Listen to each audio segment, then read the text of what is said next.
아멘. 아름다운 찬양 감사드립니다. 우리 좌우에 계신 분들과 이렇게 하시죠. 이렇게 인사하시기를 바랍니다. 알 사람이 됩시다. 네, 뭘 알아야 되실까요?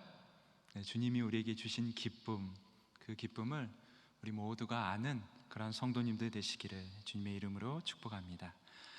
오늘 우리가 읽은 말씀은 주님께서 제자 아나니아에게 하신 말씀입니다. 이 말씀에는 한 사람이 등장을 합니다. 바로 바울입니다. 사울을 바울로 통일해서 설교를 하도록 하겠습니다. 우리가 잘 아는 것처럼 바울은 예수 믿는 사람들을 박해하던 사람입니다. 스데반 집사가 돌에 맞아 죽을 때에 그 일에 가담했던 자이며, 예루살렘 교회에 큰 박해가 있었을 때에 교회를 진멸하기 위하여 사람들을 끌어다가 옥에 넘긴 자입니다. 그것으로도 성이 차지 않아서 멀리 다메섹까지 예수 믿는 사람들을 잡아오기 위하여 원정까지 나섰던 사람입니다. 그런 그가 다메섹으로 가던 중에 부활하신 주님을 만납니다. 주님을 만난 후 땅에서 일어나 눈을 떴으나 아무것도 보지 못합니다. 조금 전까지만 해도 앞장서서 무리를 인도하였으나 이제는 사람들의 손에 이끌려서 다메섹 직가에 있는 유다의 집에 머물러 있습니다. 그곳에서 바울이 무엇을 하고 있습니까? 오늘 본문 11절입니다. 주께서 이르시되 일어나 직가라 하는 거리에 가서 유다의 집에서 5 사울이라 하는 사람을 찾으라. 그가 기도하는 중이니라. 본문을 보면 사울이 지금 무엇을 하고 있습니까? 기도하고 있습니다. 사도행전을 쓴 누가는 부활하신 주님을 만난 후 새롭게 변화된 사울의 첫 모습을 기도하는 중이라고 기록합니다. 과거 TV 프로 중에 이러한 방송이 있었습니다. 우리 아이가 달라졌어요. 우리 사울이 달라졌습니다. 위협과 살기가 등등하던 바울이 겸손하게 기도하고 있습니다. 사흘 동안 먹지도 마시지도 않습니다. 그 사흘 동안 그가 과연 무엇을 했을까요? 아마도 그는 기도했을 것입니다. 아니, 기도하지 않고서는 견딜 수 없었을 것입니다. 너무 놀라운 일이 불현듯 찾아왔습니다. 멀쩡하던 눈이 갑자기 보이지 않습니다. 한순간에 시각장애인이 된 것이죠. 일시적인 현상이면 다행입니다. 그러나 이러한 현상이 계속되어진다면 어떻게 될까요? 오늘날도 시각장애인으로 살아가는 것은 참으로 어려운 일입니다. 그러나 2000년 전에는 과연 어떠했을까요? 사람 취급이나 받을 수 있었을까요? 생각만 해도 아찔한 일이죠. 처음부터 안 보였다면 그래도 좀 나을 것 같습니다. 그러나 멀쩡히 보다가 갑자기 안 보이면 그 충격은 상상을 초월합니다. 아마 바울은 굉장한 불안과 공포를 느꼈을 것입니다. 뿐만 아니라 눈이 멀기 전 그 앞에 누가 나타났습니까? 예수님이 나타났습니다. 그러면서 하시는 말씀이 내가 어찌하여 나를 박해하느냐? 내가 박해하는 예수다 라고 말씀을 하시죠. 그러면서 이런 말씀도 하십니다. 6절을 보시면 너는 일어나 시내로 들어가라. 내가 행할 것을 내게 이를 자가 있느니라. 자신이 핍박하던 예수를 만난 것도 놀라운 일인데 이제 자신이 해야 할 일이 있다라고 말합니다. 그게 뭘지 궁금할까요? 궁금하지 않을까요? 아마도 바울은 굉장히 궁금했을 것 같습니다. 앞은 보이지 않지. 자신이 박해했던 예수님은 만났지. 그런데 자신에게 사명이 있다라고 하지. 이 모든 것이 바울에게는 충격이요 엄청난 도전이었습니다. 그러니 그가 기도하지 않을 수 있겠습니까? 아니, 기도하지 않고서는 견딜 수 없었을 것입니다. 그래서 그는 사흘 동안 식음을 전폐하고 기도했을 것입니다. 그가 어떤 기도를 했을까요? 성경은 그 내용을 밝혀주지 않습니다. 그러나 지금 자신에게 벌어진 이 모든 일들을 놓고서 기도했을 것입니다. 지금까지 살아온 자신의 삶을 돌아보며 기도했을 것이고, 무엇보다도 자신의 열심을 박해라고 말씀하신 주님의 말씀이 도대체 무슨 의미인지 기도했을 것입니다. 또한 자신이 행할 일이 있다라고 하는데 과연 그것이 무엇일지, 그리고 앞으로 자신의 삶은 어떻게 될 것인지 그는 기도했을 것입니다. 여러분, 우리가 언제 기도를 할까요? 두말할 필요 없이 문제가 생겼을 때입니다. 평안하면, 또 먹고 살만하면 기도 잘 하지 않습니다. 그러한 우리를 하나님은 너무나 잘 알고 계시죠. 그래서 때때로 우리를 기도할 수밖에 없는 상황 가운데로 몰아가십니다. 여러분, 그때는 기도하라는 하나님의 사인입니다. 내가 너 좀 만나고 싶다, 이런 의미인 것이죠. 그래서 그 상황에서 벗어날 수 있는 유일한 길은 기도하는 것입니다. 주님께서 바울을 기도할 수밖에 없는 상황 가운데로 던져 넣으셨습니다. 위협과 살기가 등등했던 바울은 겸손하게 주님 앞에 엎드리게 하셨습니다. 그의 육신의 눈을 가리시고 영적인 눈을 뜨게 하십니다. 자신의 열심을 내려놓고 주님의 말씀에 귀를 기울이게 하십니다. 아마도 그 기도했던 시간들은 그에게는 너무나 혼란스럽고 또 답답하고 힘든 시간이었을 것입니다. 그러나 그 시간은 그의 삶을 송두체로 바꾸어 놓는 인생의 터닝 포인트가 되었습니다. 여러분, 삶의 변화가 필요하다라고 느끼십니까? 그렇다면 기도하시기를 바랍니다. 기도 없이 우리의 삶은 결코 변하지 않습니다. 내가 아무리 결심을 하고 또 마인드 컨트롤을 해도 삶을 바꾸는 것은 결코 쉽지 않습니다. 나의 일상의 변화, 또 더 나아가서 근본적인 삶의 변화는 기도할 때 일어납니다.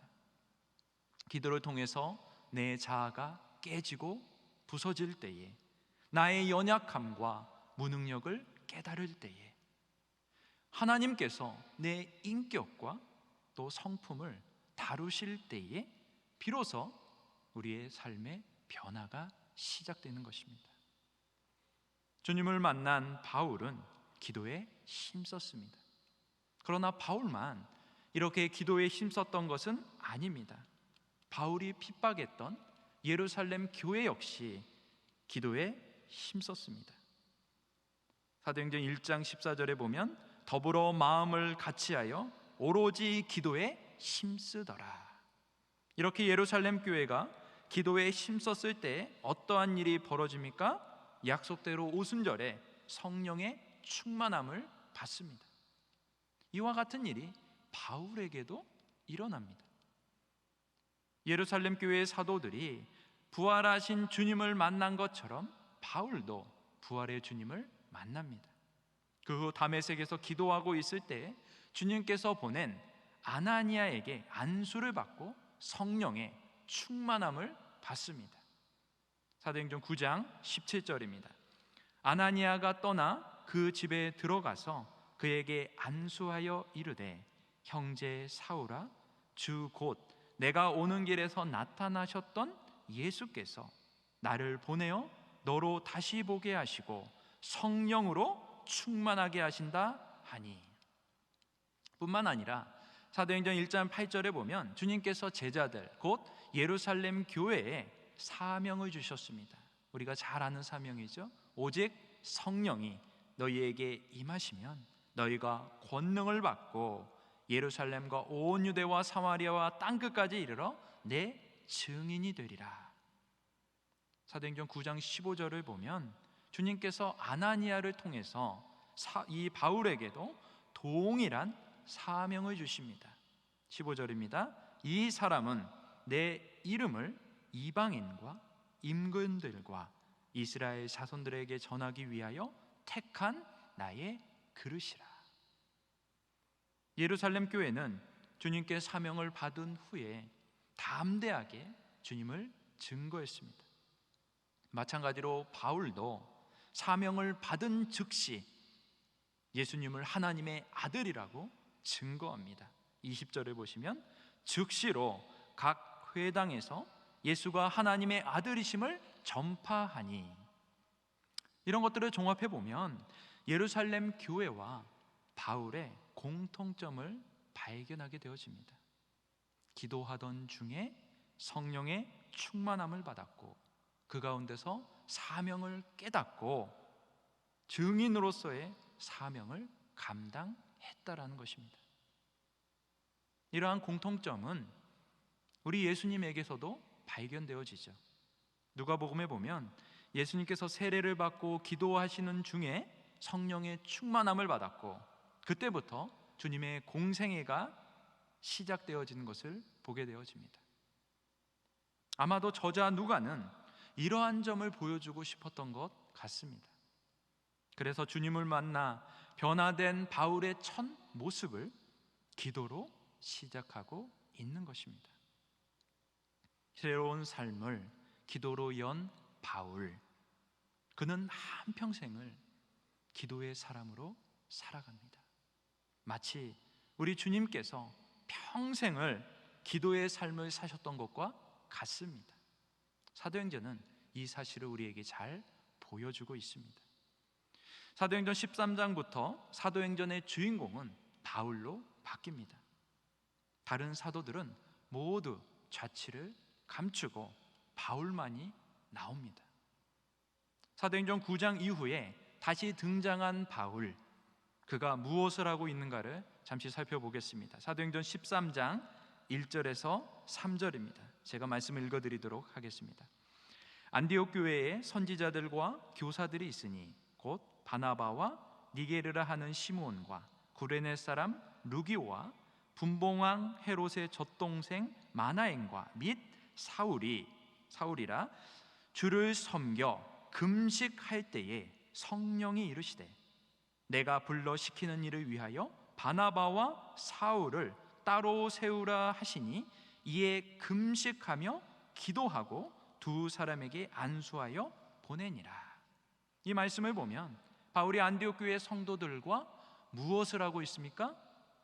금식하며 기도하고 있습니다. 그러던 중에 성령의 음성을 듣고 1차 전도 여행을 시작하게 됩니다. 1차 전도 여행을 마칠 때쯤 그는 자신이 복음을 전했던 지역을 다시 방문을 합니다. 제자들의 마음을 굳게 하고 믿음 안에 머물기를 강권하죠. 그러면서 각 교회에 장로들을 세웁니다. 그때 바울이 한 일이 무엇인가? 바로 기도입니다. 그냥 기도가 아니라 금식 기도입니다. 사도행전 14장 23절입니다. 각 교회에서 장로들을 택하여 금식 기도하며 그들이 믿는 주께 그들을 위탁하고. 바울은 1차 전도 여행을 기도로 시작합니다. 그리고 그 끝도 기도로 마무리 짓습니다. 둘 다 금식 기도입니다. 사랑하는 여러분, 종종 금식 기도를 하시기를 바랍니다. 굉장한 유익이 있습니다. 특별히 어떤 중요한 사역이나 일을 시작할 때는 바울처럼 식음을 전폐하고 하나님께만 집중하는 금식 기도를 드리시기를 바랍니다. 놀라운 은혜와 하나님의 도우심을 경험하게 될 것입니다. 그 후에 이어진 2차 전도 여행을 보더라도 기도와 관련된 에피소드들이 많이 등장하는 것을 보게 됩니다. 바울이 마게도냐의 첫 성인 빌립보에 이릅니다. 그곳에서 자색 옷감 장사 루디아를 만나서 복음을 전하게 되죠. 그렇게 유럽 선교의 어머니인 루디아의 개종이 이루어지게 됩니다. 그런데 어떻게 바울이 루디아를 만나게 되는 줄 아십니까? 안식일에 기도와의 장소를 찾다가 만납니다. 사도행전 16장 13절입니다. 안식일에 우리가 기도할 곳이 있을까 하여 문 밖 강가에 나가 거기서 앉아서 모인 여자들에게 말하는데, 그뿐만이 아니죠. 바울이 한 귀신 들린 여종을 고쳐주게 됩니다. 그 여종을 어떻게 만나게 되는지 아십니까? 기도하러 가다가 만납니다. 사도행전 16장 16절입니다. 우리가 기도하는 곳에 가다가 점치는 귀신 들린 여종을 하나를 만나니, 그 사건으로 인해서 바울이 감옥에 갇힙니다. 그런데 갑자기 큰 지진이 나며 옥문이 열리고 모든 매인 것들이 풀어지게 되죠. 이 놀라운 기적이 언제 일어났는지 아십니까? 바울이 기도하는 중에 일어납니다.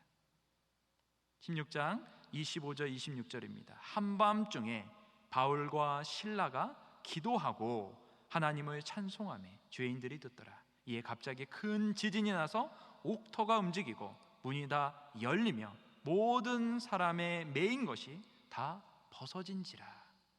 이 외에도 바울의 기도에 대한 이야기는 사도행전 20장, 21장, 22장, 27장, 28장에 걸쳐서 계속해서 등장을 합니다. 이렇게 바울은 끊임없이 기도하는 사람으로 사도행전에 기록되어집니다. 사도행전에서 그는 기도하는 중입니다. 사도행전뿐만이 아닙니다.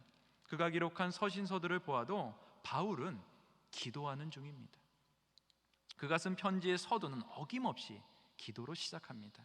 몇몇 구절을 읽어드리겠습니다. 에베소서 1장 16절. 그가 기도할 때에 기억하며 너희로 말미암아 감사하기를 그치지 아니하고, 빌립보서 1장 4절. 간구할 때마다 너희 무리를 위하여 기쁨으로 항상 간구함은, 데살로니가 후서 1장 11절. 이러므로 우리도 항상 너희를 위하여 기도함은. 시작할 때마다 다 기도로 시작하는 걸 볼 수가 있죠. 뿐만 아니라 편지를 마무리할 때도 자신을 위하여 기도해 줄 것을 당부를 합니다. 에베소 6장 19절. 또 나를 위하여 구할 것은 내게 말씀을 주사 나로 입을 열어 복음의 비밀을 담대히 알리게 하옵소서 할 것이니. 데살로니가 전서 5장 25절. 형제들아 우리를 위하여 기도하라. 사도행전을 보고 또 바울의 편지들을 보면 바울의 관심은 온통 기도밖에 없어 보입니다. 우리는 흔히 바울을 복생복사, 복음에 살고 복음에 죽는 사람으로 생각을 하죠. 맞죠? 맞는 말입니다. 복음을 빼고서 바울을 말할 수 없습니다. 그러나 바울은 기생기사, 기도에 살고 기도에 죽는 사람이기도 합니다. 바울에게 복음과 기도는 따로 뗄 수 없는 동전의 양면과 같은 것이죠. 바울은 데살로니가 교회를 향해서 이렇게 권면했습니다. 쉬지 말고 기도하라. 쉬지 말고 기도하라.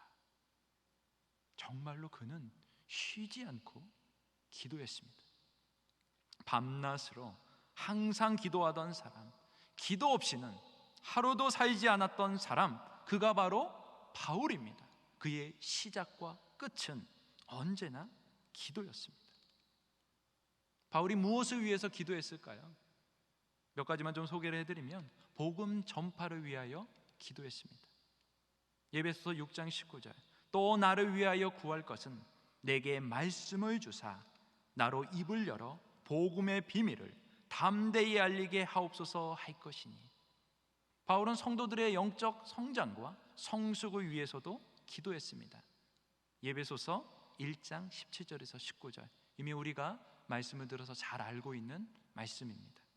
우리 주 예수 그리스도의 하나님, 영광의 아버지께서 지혜와 계시의 영을 너희에게 주사 하나님을 알게 하시고 너희 마음의 눈을 밝히사 그의 부르심의 소망이 무엇이며 성도 안에서 그 기업의 영광의 풍성함이 무엇이며 그 힘의 위력으로 역사하심을 따라 믿는 우리에게 베푸신 능력의 지극히 크심이 어떠한 것을 너희로 알게 하시기를 구하노라.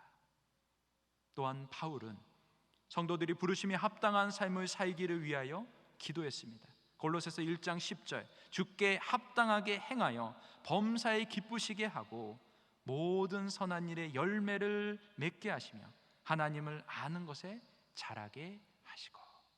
그 외에도 바울은 성도들의 온전한 믿음을 위하여 또한 무엇보다도 교회를 위하여 기도하기를 힘썼습니다.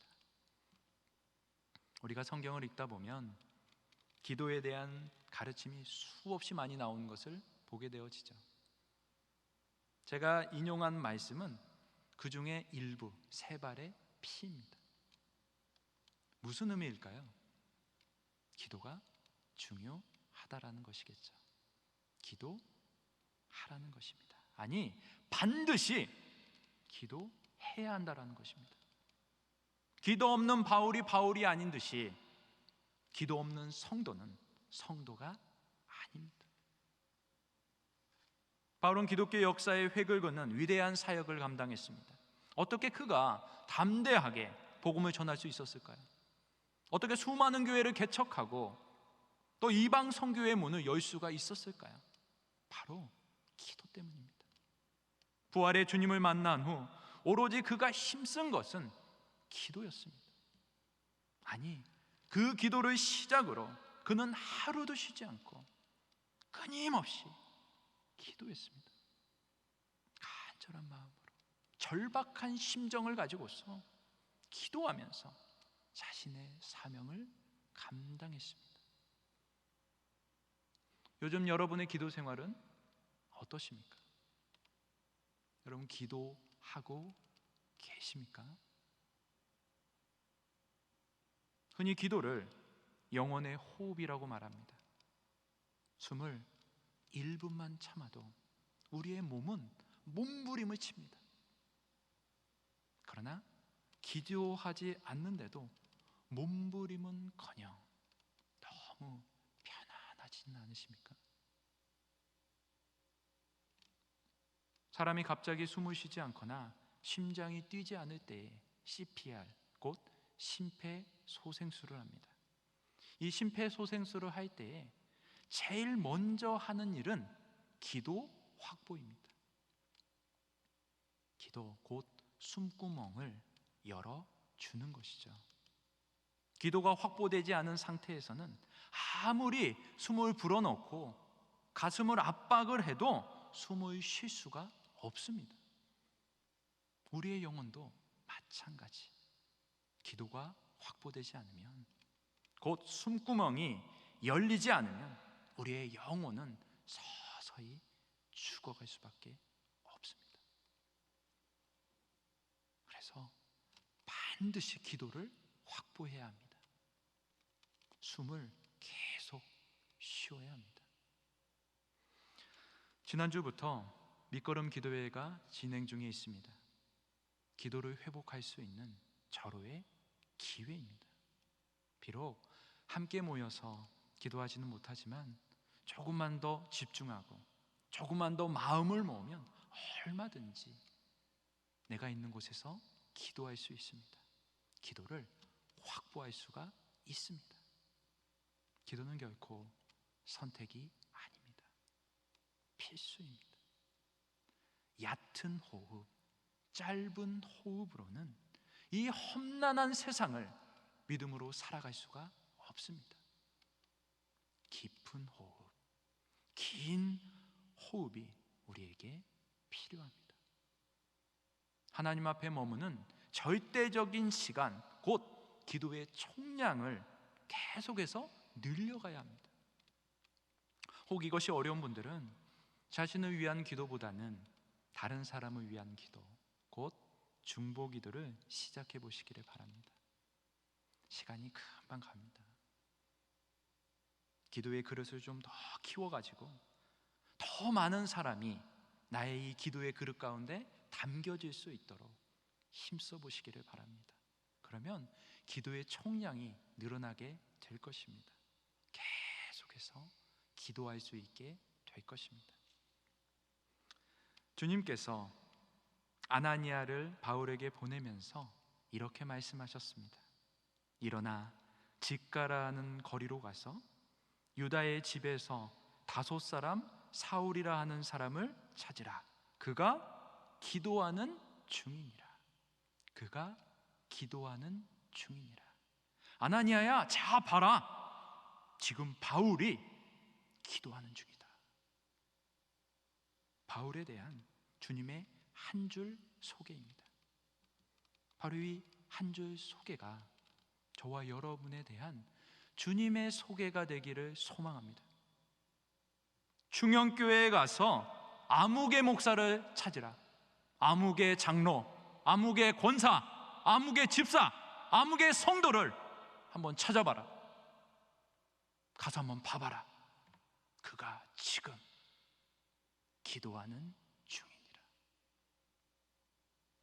코로나 가운데 놓아버렸던 기도를 다시금 붙잡고 항상 기도 중인 저와 여러분 되시기를 주님의 이름으로 축복합니다.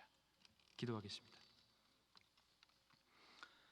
존귀하신 하나님 아버지, 주님을 만나 변화된 바울처럼 또한 일평생을 기도로 사셨던 주님처럼 기도의 삶을 살게 하여 주시옵소서. 쉬지 말고 기도하게 하여 주시옵소서. 잃어버린 기도를 회복하게 하여 주시옵소서. 거룩하신 예수님의 이름으로 기도하옵나이다.